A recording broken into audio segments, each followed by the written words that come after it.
The knife was at my throat before I even heard her enter. I'd been bent over my workbench, calibrating the quantum resonance scanner I'd been building for the past 3 months, when I felt the cold press of metal against my carotid artery. Professional work, the angle was perfect, the pressure just enough to let me know she meant business without actually cutting.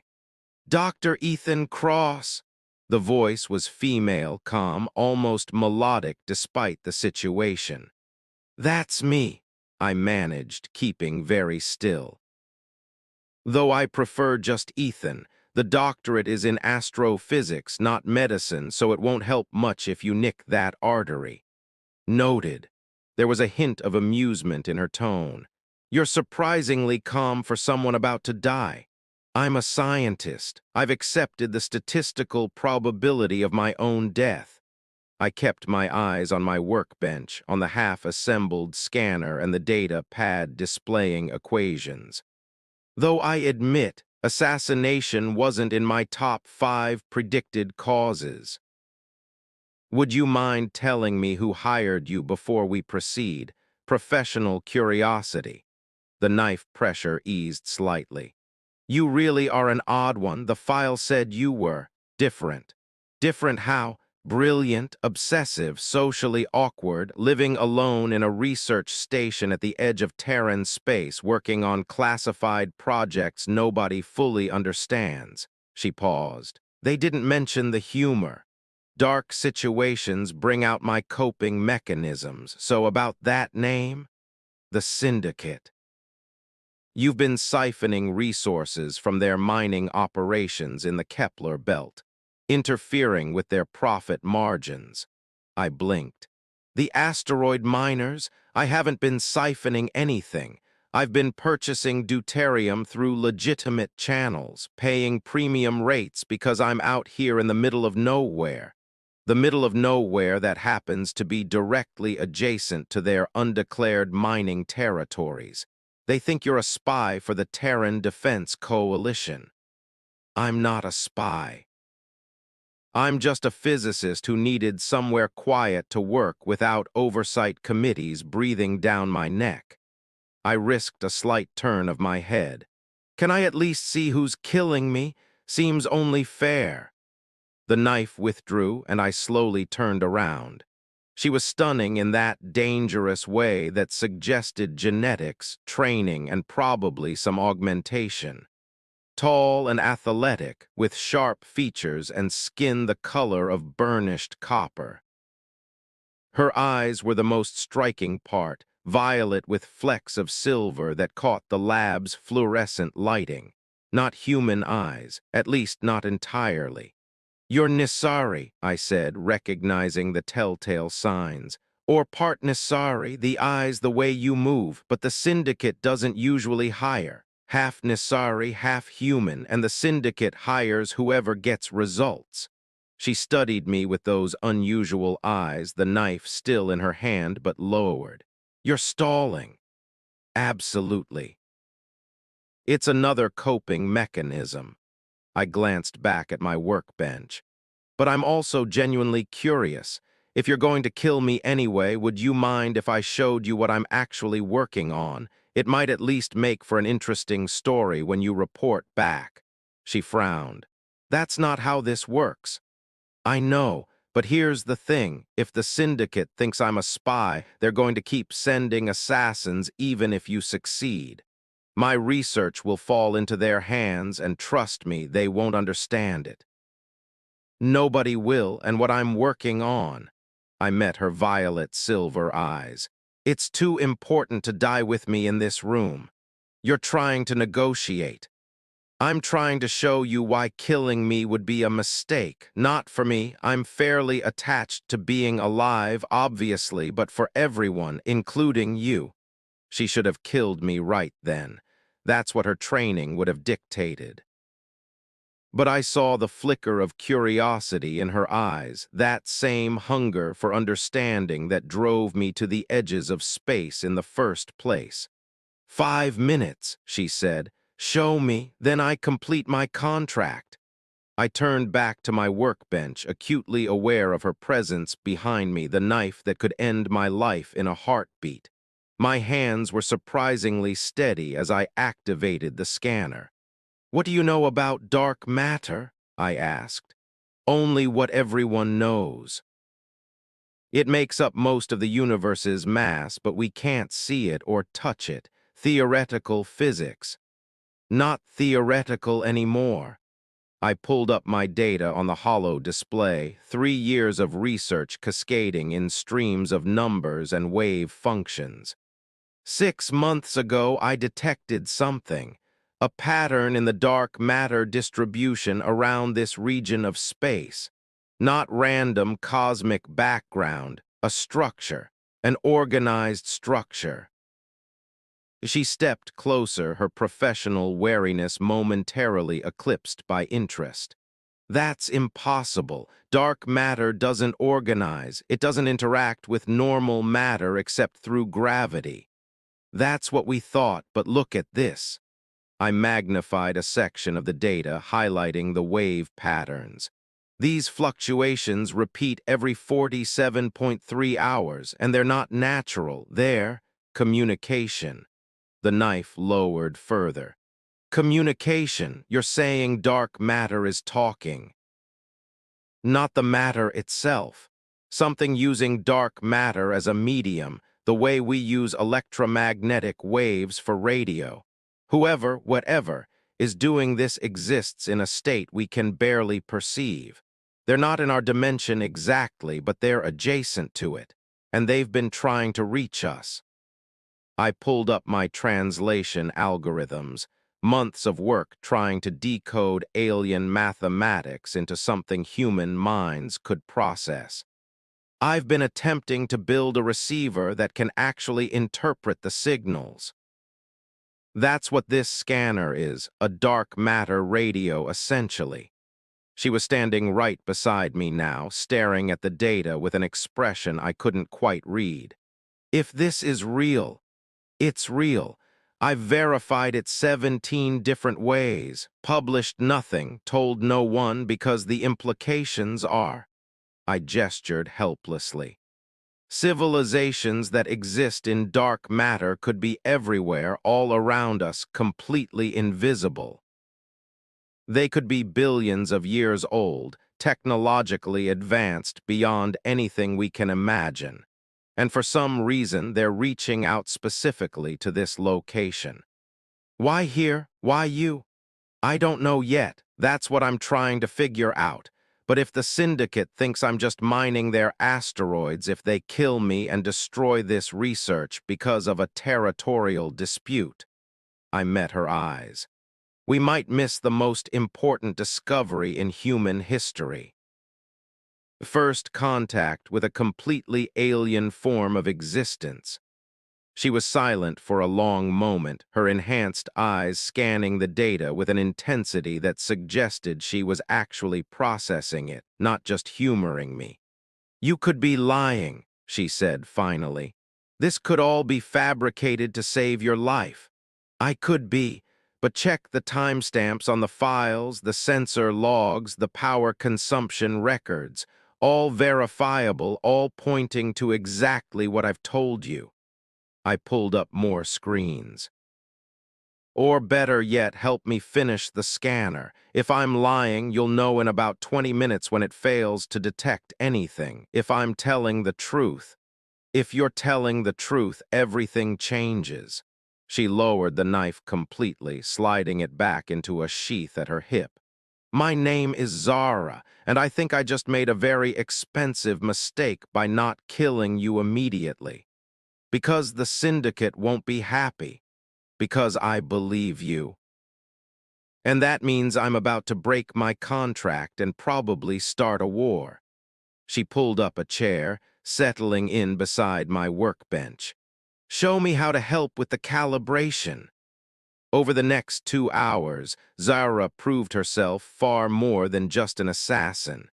She had engineering knowledge, probably from military training, and her hybrid physiology gave her perception abilities I could only dream of. She could see wavelengths beyond human vision, sense energy fluctuations I needed instruments to detect. There, she said, adjusting the quantum alignment crystal. The resonance is clearer now. Your human eyes wouldn't have caught the interference pattern.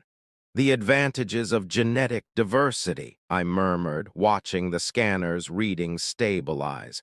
You know, for someone hired to kill me, you're remarkably helpful. I'm reconsidering my career choices in real time. She didn't look up from her. Besides, if you're right about this, it's bigger than the syndicate, bigger than any contract. How close are we? To a working receiver, minutes maybe, to actually understanding what we're receiving. I shook my head. That could take years, decades. We're talking about bridging communication with entities that might not even perceive reality the way we do. Then we'd better start now. She made one final adjustment and stepped back. Try it. I activated the completed scanner, and the lab filled with a low hum that seemed to resonate in my bones. The hollow display erupted with data, wave patterns, mathematical structures, cascading information that was definitely not random cosmic noise. And then, impossibly, the data began to organize itself. Self-interpreting algorithms kicked in, the code I'd written to search for patterns in chaos suddenly finding exactly what it was looking for. Shapes appeared in the display. Not words, not images exactly, but something in between. Conceptual frameworks that bypassed language entirely and spoke directly to understanding. Zara gasped. I can see them, not with my eyes, but I can sense them. They're here, all around us, have been the entire time. Your Nisari genetics, I breathed. They give you partial access to perceptions humans don't have. You can bridge the gap better than I can. The shapes coalesced further, and I realized we were seeing outlines, structures of pure dark matter, intelligent constructs that existed in the space we thought was empty. Cities, maybe, or ships, or concepts we didn't have words for. All of it invisible to normal matter, all of it surrounding us like ghosts we'd never known existed. And then the signal sharpened, focused, and a single message came through, not in words, but in pure meaning that translated itself directly into our minds. We have been waiting. You are ready. Welcome to the greater cosmos. Zara and I stared at each other, the weight of the moment crushing and exhilarating at once. They've been watching us, she whispered, waiting for us to develop the technology to see them. How long? Since the beginning, maybe, since life first emerged in normal matter. I looked back at the scanner, at the flood of data still pouring in. We're the ones who have been blind, living in just one thin slice of reality while entire civilizations existed all around us. The syndicate is going to come for you, Zara said, her voice hardening. When I don't report back, they'll send others, and they won't be as easy to convince as I was. Then we need protection, the Terran Defense Coalition. We'll want to weaponize this, use it for military advantage. She turned to me, decision crystallizing in her violet silver eyes. We need to go public, broadcast this discovery everywhere at once, make it impossible to suppress or control. That could cause panic, society-wide upheaval, wars over who gets to control first contact with dark matter civilizations. Or it could unite humanity for the first time in history, show us that we're not alone, that we're part of something infinitely larger. She smiled, sharp and determined. Either way, it's too important to hide. I thought about my quiet life, my isolated research, my careful avoidance of exactly this kind of chaos. Then I looked at the data streaming across the display, proof of civilizations beyond imagining, of a universe far stranger and more wonderful than we'd ever suspected. "All right," I said, "let's change everything." Zara pulled out a secure comm device, her fingers flying over the interface. "I have contacts. Journalists, scientists, people who can't be silenced. Will need to move fast. The syndicate has tracers on my ship. We've got maybe 12 hours before they find us. 12 hours to save and transmit 3 years of research. You're the genius physicist. I'm just the assassin who developed a conscience." She looked up and her expression was fierce. "But together, I think we might actually pull this off." We worked through the night, compiling data, writing explanations, preparing the message that would reshape human understanding of the universe. Zara's contacts verified the information, independent scientists confirming what we discovered. By dawn, the broadcast was ready. "Last chance to back out," Zara said, her hand hovering over the transmission key. "Once this goes out, both our lives get exponentially more complicated." I thought about dying alone in this lab, my discoveries lost. Then I thought about Zara, the assassin who'd seen beyond her contract to something larger, about the dark matter civilizations waiting patiently for us to open our eyes. "Hit send," I said. She did. Within hours, every major news network in human space was broadcasting our discovery. Scientists scrambled to verify, governments convened emergency sessions, and common people looked up at the stars with new wonder and fear. The syndicate sent 3 more assassins. Zara handled 2 of them with lethal efficiency. The third she convinced to join us, sharing the data that proved we'd stumbled into something far beyond criminal territorial disputes. The Terran Defense Coalition arrived with protection detail and demands for full access to the research. Zara negotiated terms that kept me autonomous while accepting their security. And through it all, the signals kept coming. The dark matter civilizations, patient and ancient, slowly teaching us their mathematics, their physics, their understanding of a cosmos far richer than we'd imagined. 6 months later, Zara and I sat in my lab, now a proper research facility with a team of 50 scientists and a security perimeter that would make a military base jealous, watching the latest translations come through.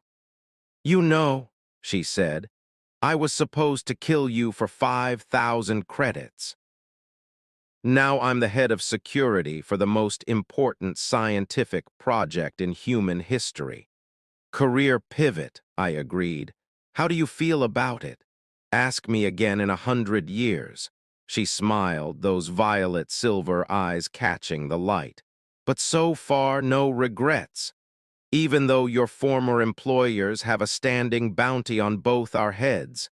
Especially because of that. Turns out I was tired of killing people for money, protecting the future of humanity." She shrugged. "Much better retirement plan." The scanner chimed, indicating a new message from our dark matter neighbors. Zara leaned forward, eager as always to see what wonders they'd reveal next. "Hey, Ethan," she said, "thanks for being weird enough to convince an assassin to switch sides. Thanks for being curious enough to listen." I pulled up the new data, marveling at the mathematical poetry of it. "Think we'll ever understand all of this? Not in our lifetimes, but that's what makes it interesting." She was right. The universe had just gotten infinitely larger, infinitely stranger, and infinitely more full of possibility. All because an assassin froze at the right moment and chose wonder over duty.